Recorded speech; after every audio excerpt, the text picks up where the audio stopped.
नमस्कार दोस्तों, मेरे चैनल में आपका स्वागत है। आज हम जिस शेयर का एनालिसिस करने वाले हैं वो है आरबीएल बैंक। और आरबीएल बैंक का शेयर आज के ट्रेडिंग सेशन में 146 रुपीज़ 75 पैसे पे ट्रेड कर रहा था। लगभग 4 रुपीज़ 70 पैसे डाउन चल रहा था। 52 वीक का इसका हाई है 268 रुपीज़, लो है 123 रुपीज़। लगभग 1,15,90,021 नंबर ऑफ वॉल्यूम के शेयरों पे आज के ट्रेडिंग सेशन में खरीदी बिक्री दर्ज की गई। तो देखिए, ज़बरदस्त खरीदी बिक्री हो रही है। फंडामेंटल्स पे नज़र डालें तो ये स्मॉल कैप की कंपनी है। 9,079 करोड़ का इसका मार्केट कैप है। आरवाई रेट बिलो एवरेज है 4.56%। अर्निंग पर शेयर -3.70 है। पर शेयर अर्निंग बहुत ही कम है क्योंकि कंपनी को जो है अभी पिछले 1-2 क्वार्टरों से नुकसान हो रहा है। डिविडेंड यील्ड 1.57% का है। पी रेशियो 15.65 है, ठीक ठाक है। बुक वैल्यू 204.10 है। फाइनेंशियल पर नज़र डालें दोस्तों तो जो पूरा जो चार्ट है, जो टावर्स हैं, लगभग समान आपको दिखाई देंगे। सितंबर 20 से सितंबर 21 तक एक साल में आपको खासा अंतर नहीं दिखेगा। सितंबर 20 में जो रेवेन्यू था वो 2,595 करोड़ का था और एक साल बाद ये हो गया 2,629 करोड़। हल्की सी जो है बढ़त हमको देखने को मिलती है। प्रॉफिट का चार्ट देखें तो इसमें थोड़ी असमानता नज़र आती है। देखिए, अचानक से प्रॉफिट गिर गया है और कंपनी को लगातार बिल्कुल एक बड़ा नुकसान हम कह सकते हैं वो हो गया है। तो सितंबर 20 में 152 करोड़ का शुद्ध लाभ था। दिसंबर 20 में 147 करोड़। मार्च 2021 में ये गिर के 75 करोड़ तक पहुंचा। और जून 2021 में ये -462 करोड़ तक पहुंच गया था। माइनस मतलब 462 करोड़, बिल्कुल नुकसान में। तो ये वही समय था जब कोरोना का काल हम कह सकते हैं, जब जो कह सकते हैं कोरोना चरम पे थी। और सितंबर 2021 में फिर कंपनी को ने हल्की सी बोल सकते हैं कि इम्प्रूवमेंट की और शुद्ध लाभ था 9 करोड़ का। अब बात करते हैं आरबीएल बैंक के बारे में। तो दोस्तों, आरबीएल जैसा नाम से पता चलता है इंडिया बेस्ड बैंक है। बैंकिंग के सेक्टर पे ये काम करती है और इसके जो ऑपरेट करती है वो 6 सेगमेंट के थ्रू ये ऑपरेट करती है। कॉरपोरेट और इंस्टीट्यूशनल बैंकिंग हो गया पहला segment, commercial banking, branch and business banking, retail asset development banking and financial inclusion, treasury and financial market operation. तो ये सारी चीज़ें जो है इनके सेगमेंट हैं। तो ये अक्रॉस द इंडिया जो है ये काम करती है। और इनके जो कह सकते हैं कि एटीएम मशीन्स हैं, बैंक्स हैं, तो वहाँ पे है ये लोन देती है और क्रेडिट कार्ड प्रोवाइड करती है, बिजनेस लोन देती है, सेविंग अकाउंट, करेंट अकाउंट की फैसिलिटी देती है, मीडियम और स्मॉल इंटरप्राइजेस को लोन देती है।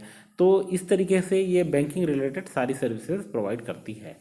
फाउंडेशन जो इसकी स्थापना 1943 में हुई थी। शेयर होल्डिंग पैटर्न देखें तो रिटेल और अदर्स के पास 51% शेयर है, फॉरेन इंस्टीट्यूशन के पास 28% शेयर है, म्यूचुअल फंड में 13% की भागीदारी है और डोमेस्टिक इंस्टीट्यूशन के पास 5.73% शेयर है। तो लगभग सारे मेजर सेक्टर्स में जो हैं उन्होंने इसमें पैसा लगाया हुआ है। देखिए, अभी एक चीज़ जो सवाल उठता है वो उठता है कि अचानक से ये शेयर जो है वो कैसे गिरा। अभी पिछले हालिया कुछ महीनों में ये काफ़ी गिर गया है। इसका जो हाई था 52 वीक का वो 268 था और 268 से अभी ये 146 रुपीज़ पे ट्रेड कर रहा है। देखिए, कुछ समय पहले ये 124 रुपीज़ पे था, वहाँ से बाउंस बैक करके ये थोड़ा आगे बढ़ा और अभी ये 146 रुपीज़ पे है। सपोर्ट लेवल अगर हम देखें तो 104 रुपीज़ पे इसको ज़बरदस्त सपोर्ट है। मतलब अगर ये गिरता 124 का लेवल टूटता तो ये वहाँ तक जा सकता था, मतलब 100 रुपये 102 रुपये तक ये जा सकता था। हालांकि ये वहाँ तक नहीं गया, अभी ये 146 रुपीज़ पे है। हल्का सा ये गिर सकता है, थोड़ा बहुत गिरेगा, 10-15 रुपये गिर सकता है। बहुत ज़्यादा गिरने के चांसेस नहीं है। ज़्यादा होगा तो 124 तक जाएगा, उससे नीचे शायद नहीं गिरेगा जहाँ तक मेरा अनुमान है। और ये फिर ये वापस चलेगा। और ये जो इसके बाउंस बैक होने का जो हम पूर्वानुमान लगा रहे हैं वो हम इसलिए भी लगा रहे हैं कि अभी जिस तरीके के हालात चल रहे हैं तो बैंकिंग सेक्टर में थोड़ी सी इम्प्रूवमेंट है। तो हो सकता है कि ये जो इनको ज़बरदस्त जो नुकसान उठाना पड़ा था जून के महीने में, जून 2021 में, तो वैसा ना हो। फिर से ये इम्प्रूव करेंगे, इनको फिर से प्रॉफिट में आएंगे तो फिर से शेयर बाउंस बैक करेगा और वापस ये अपना 52 वीक का हाई जो है टच करने की कोशिश करेगा। तो ये अनुमान है। और मान लीजिए अभी हालात और गंभीर हो जाते हैं तो ये अगर गिरता है तो ये 100 रुपये तक गिरेगा, उससे नीचे नहीं गिरेगा। तो अगर आप 125 रुपीज़ 124 रुपीज़ प्लस पे बाय करते हैं कोई नुकसान नहीं है। और नीचे गिर जाएगा तब भी कुछ नुकसान नहीं होगा, क्योंकि ये बाउंस बैक करेगा और वापस आएगा। हालांकि आप एवरेज कर सकते हैं। तो अभी 146 रुपीज़ पे थोड़ा सा ये कम ज़्यादा हो सकता है, ज़्यादा तो कम ही, जब ये नीचे जाएगा तभी आपको खरीदना है। आप खरीद सकते हैं इस लेवल पे, जब बिल्कुल खरीद सकते हैं, निवेश कर सकते हैं, लंबे समय तक के लिए रखिए खरीद कर। और कम से कम 6 महीने के अंदर में, ये है 6 से 7 महीने के अंदर में, देखिए ये आपको जो है अच्छा जो है प्रॉफिट देगा। लगभग जो हमारा अनुमान है ये 185 188 तक जा सकता है।